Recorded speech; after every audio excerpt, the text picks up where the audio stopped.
asalaamaaleykum en wolof ok li ñu fi dajale tey quand même d'abord dañuy sant yàlla parce que dajawoon nañ fi année passée yàlla def ñu dajawaat fii ren donc loolu d'abord dañuy sant yàlla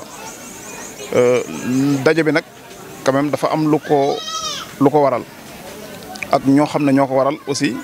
mu nekk ay acteurs yoo xam ne ñoo booloo pour mbir mi mën a am. Voilà, donc damay wax nag ne peut-être le cadre de concertation dont je suis le président benn membre bu bokk ci ñun ci cadre bi ba pare bokk Sine Univers Santé qui est un partenaire technique lépp ci moom la jógee donc biñ ko defee daaw mu am une réussite ñu fexe ba nga xam ne te mairie bi bootoon ñu ci gunge bu rafet. Donc ñu fexe ba signer benn convention entre Sine Univers Santé ak la mairie de Passy. Donc le maire ici présent que nous saluons vraiment di ko remercier bu baax di remercier aussi partenaires yi Sine Univers Santé ak seen action bu Rouen donc ñooñu ñoo composé organisation bi. Voilà mu nekk d'abord une réussite totale pour l'année passée. Ren aussi ñëpp gis nañ ni mu demee donc daaw biñ ko organisé y a eu une évaluation après l'activité donc évaluation yi nag daf ñu permettre ñu soulever vraiment yenn points yoo xam ne ren biñ ko ajouté avec aussi partenariat bi nga xam ne mairie bi signé na ko ak Sine Univers Santé donc dafa faciliter daanaka organisation bi. Mairie dafa nekk partenaire boo xam ne ci wàllu finance daanaka journée bi bu sottee lu ci ëpp solo ci moom la donc loolu nag ça entre dans la politique sociale bi nga xam ne maire bi mu ngi koy mener envers sa population et loolu nag mënuñu lu di ko ci sant ñun en tant que cadre bi nga xam ne ñoo fi indi lii parce que quand même suñu ko bàyyee woon di def participation en tant que membre peut-être dinañ ko doon réussir mais difficilement mais su yombee tey yàlla ak monsieur le maire la ak ñi nga xam ne suñuy partenaire seen action ak Sine Univers Santé bàyyi seen yitte mobiliser ay moyens donc mu nekk ay dépenses yu métti parce que si on dit campagne de consultation gratuite c'est gratuite pour la population bi nga xam ne ñoom ñooy bénéficier wu ci campagne bi mais c'est pas gratuite ci ñi nga xam ne ñoo ko organiser mais gratuité bi nga xam ne ni ñun ñu ngi ko ciy sentir mooy satisfaction bi ci population bi di am ñun loolu moo tax coono bi ak finance beeg lépp duñ ko yëg donc vraiment pour ñu bañ a guddal trop on remercie tout le monde monsieur le maire les partenaires di remercier aussi tous les membres du cadre de concertation. J'avoue que la mairie a fait un effort mais les membres du cadre aussi les bonnes volontés la population tout le monde est impliqué et chacun a fait un effort don de soi là. Donc ñu ngi remercier ñi nga xam ne ñooy bàjjani gox yi pour l'organisation. Voilà budget bi quand même y a une nette amélioration parce que année passée comme ni ma la ko waxee c'est le cadre de concertation moo ko initié woon avec l'appui de la mairie ci moyen humain nit ñi ci jàppee ak le maire participation en tant que membre du cadre de concertation mais nee naa la suñ continué woon ci lancé boobu doon na difficile c'est pourquoi on avait pensé à ce que ñu boole Sine Univers Santé ak la municipalité ñu signé benn convention boo xam ne ça a permis au maire d'inscrire ce budget-là ce programme-là dans le budget annuel mu nekk loo xam ne nag dafay permettre ñu pérenniser activité bi waaw daanaka fi ñu toll nii daal fii ba ilaa yawmi din mën nañ jàpp ne affaire bi day continuer di am donc loolu nag moom mooy particularité bi mais budget moom d'habitude kenn mënu koo limiter ci xayma parce que toujours day am ay imprévu toujours aussi dafay am yoo xam ne nii dafay laaj ay dépenses yu bari moo tax bonne volonté yi ak aussi population bi kenn ku nekk jàpp na ci plus loolu nga xam ne moom la mairie bi dégagé pour ñu doxal journée bi. maire aussi li tax ñu koy gën kontaan ci moom gën ko gërëm mooy avec ses conseillers ils ont voté un budget boo xam ne pour jël programme bi en charge ba pare aussi mu participer waat moom ci poosam en tant que membre du cadre de concertation donc loolu vraiment ñu ngi ko si remercier bu baax. Demba Gueye président de l'association Sine Univers Santé. waaw damay nuyu d'abord les populations de Passy bi nga xamante ne ñooñu dalal ci dëkk bi di nuyu tamit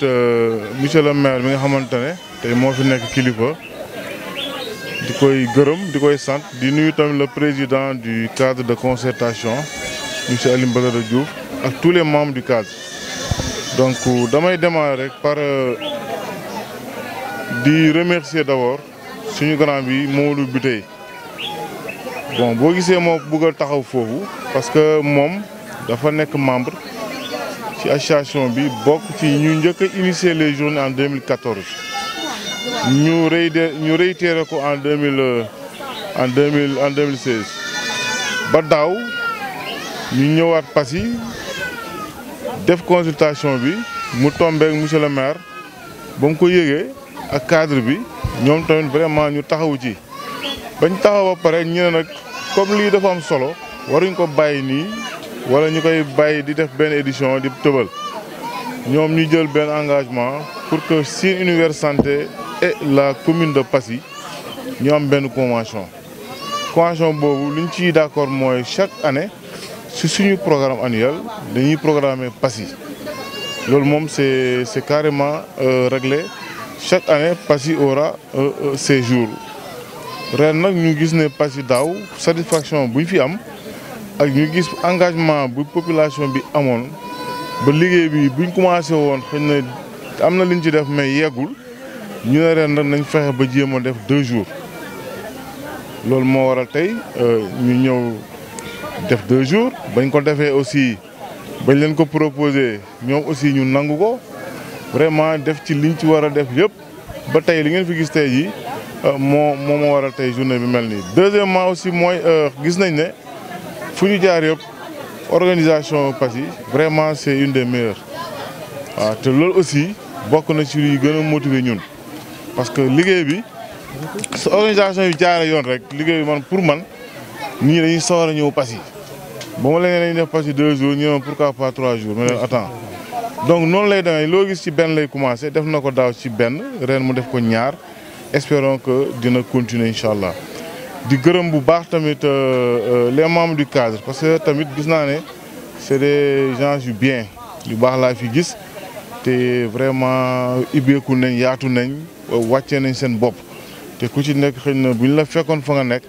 xëy na taxawaay bi doo ko am mais dañuy ñëw wàcc ànd ak ñun ci organisation bi jàppale ñu di ñu si conseiller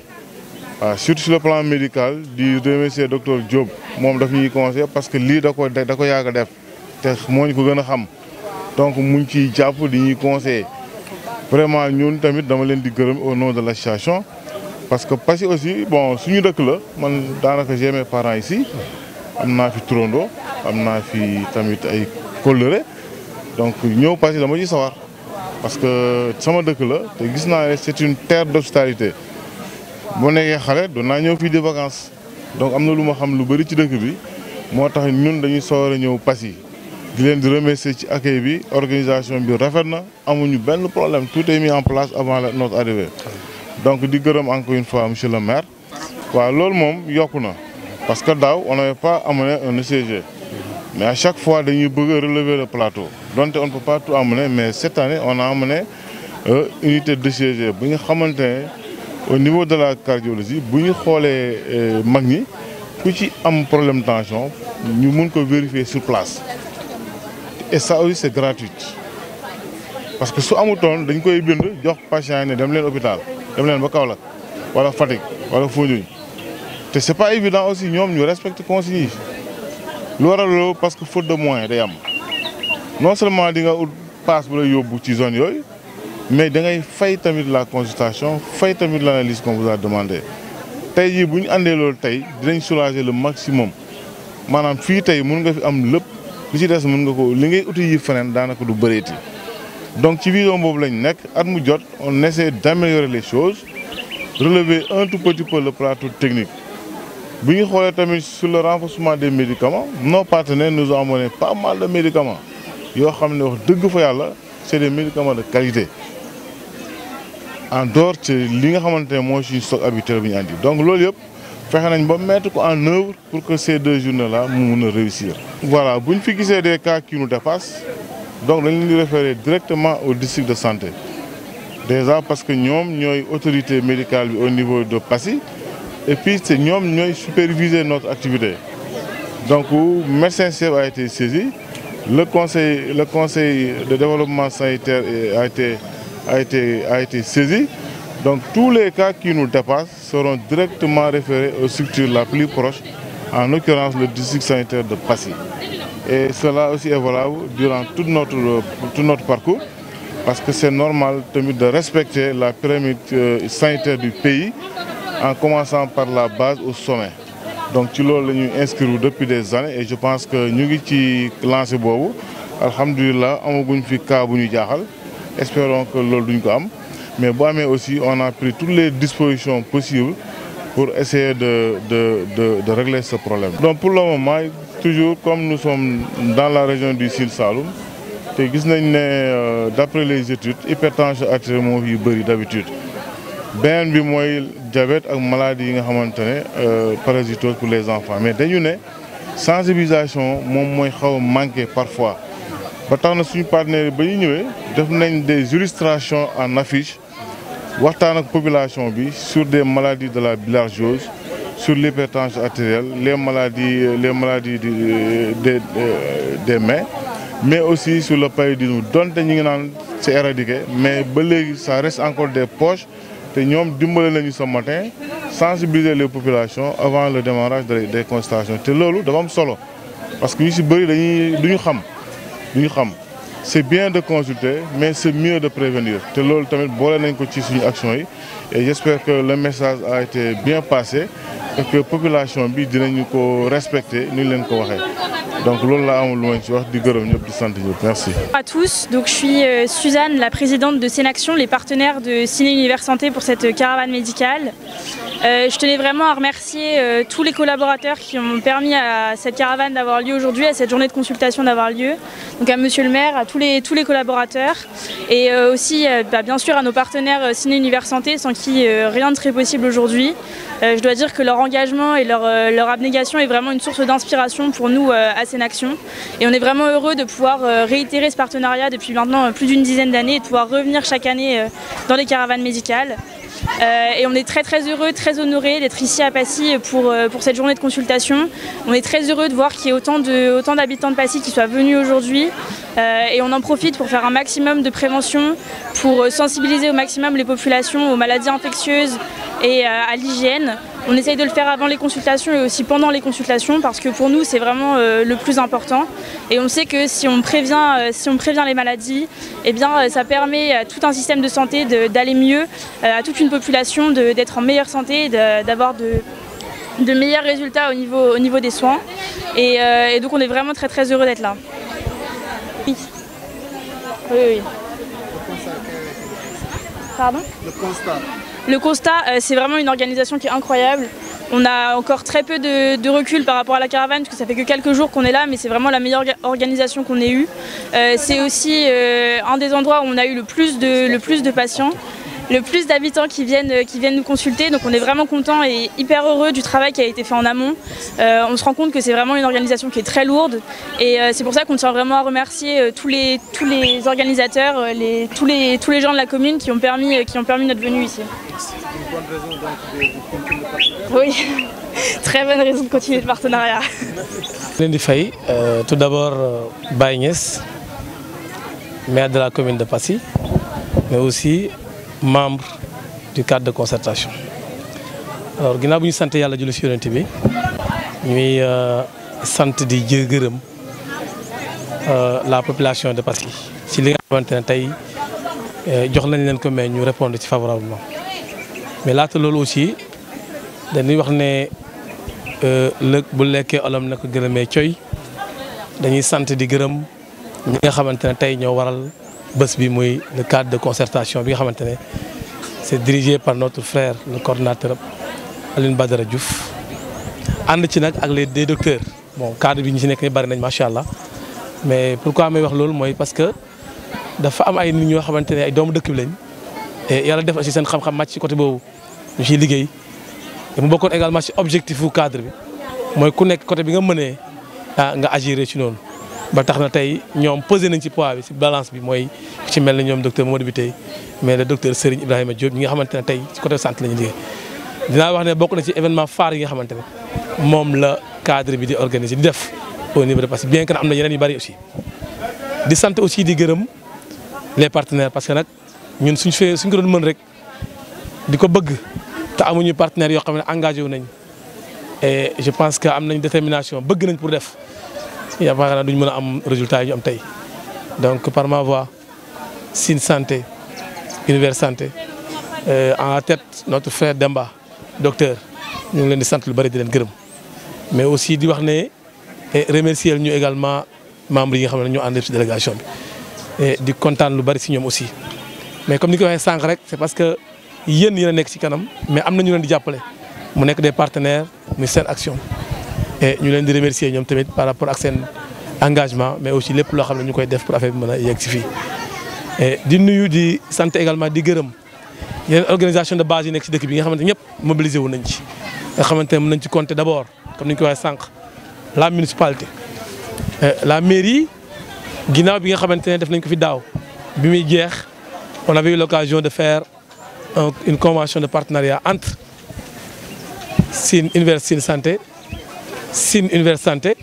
ak la mairie municipalité de Passy. objectif bi nag benn rek la woon mooy comme dafa nekkoon suñu bëgg-bëgg mooy lépp loo xam ne jàpp nañ ne bu amee ci dëkk bi dina jëriñ waa dëkk bi ñu ne non comme lii nekk na acte boo xam ne bu rafet la en tant que maire. ñu jël initiative dem yóbbu ko au niveau du conseil municipal d'abord yóbbu ko au bureau municipal jàllale ko également au conseil municipal waxtaan ak ñoom xamal leen njëriñ bi ci nekk et la preuve tey ku ñëw ci bés bi rek xam ne amal na njëriñ waa Passy et loolu rek moo ñu tax a jóg si la ñu waxtaanee ñun ak ñoom am partenariat à ce que mu permettre ñu chaque année ñu mën a jël ay jours jagleel ko Passy quel que soit lu mën a doon na comme ni ñu koy waxee sànq mais nañu xam ne xaalisu municipalité bi tamit jël nañ ko ci def ko ci mais nag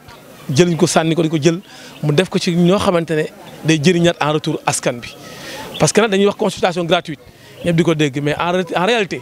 consultation gratuite la c'est vrai ñi fiy ñëw di ci jël si day ñëw duñ fay ñu consulter leen may leen médicament et puis jox leen ay orientation mais nañu xam ne en amont am na ay liggéey bu nekk ci ginnaaw mooy d'abord la municipalité bi nga xam ne partenaire première la def ci li mën mais aussi les membres yi nga xamante ne ñoo bokk ci cadre de concertation bi et sans oublier aussi les partenaires yi nga xam ne bokkuñ ci cadre bi ñoom ñëpp ku ci nekk jël si alal def ko ci. il faut le dire ku ci nekk am na lu mu ci def ñi ñaar dërëmam juróomi dërëmam ñi jël engagement loger ay comment dirais-je ay gan fexe ba bokk ak ñoom mais ku nekk xam na ne gan yombul mais ñu dëkk ak ñoom jàppalante ak ñoom loolu yëpp day wane ne rek Passy approprié na li nga xamante ne tey mooy suñu objectif bi. donc en résumé daal jour la boo xamante ne en tout cas man mi nga xamante ne tey man la yàlla natt ma jiite dëkk bi gis naa ne li taxawal ma koy def en retour gis naa ko ne population bi ñu fekk si nañ fi bëgg nañ ko parce que tey jii ñu ngi am chance mën a jàkkaarloo ak tey ginnaaw bi ñu ko amee daaw ren ñu am ko mu yokk nag mu am ay médecins yu spécialité yu bëree bëri am également une mobilisation boo xamante ne si délégation bi ñëw na ak engagement boo xamante ne gën na même bu daaw du maa ko wax ñoom ñoo ko wax. nee nañ ne daaw bi ñu fi ñëwee daloon lañ leen dal boo xamante ne mucc na ayib mais ñun ñi nga xam ne ñooy organiser ak cadre bi nga xamante ne tey moo nekk au devant de la scène xam na ne ñun jàpp nañ ne doytoon ba tax na tey yokkaat nañ également si conditions yooyu pour jéem a mettre leen dans de très bonnes des conditions minimales mais incha allah tam bëgg nañ ko at yi di ñëwaat ñu gën a yokkaat également suñu farlu. beneen bi nga xamante naa ko jël engagement mooy la municipalité bi nga xamante ne période bi ñi xam ne moom lañ fi nekk parce que nag kenn du régner de façon éternelle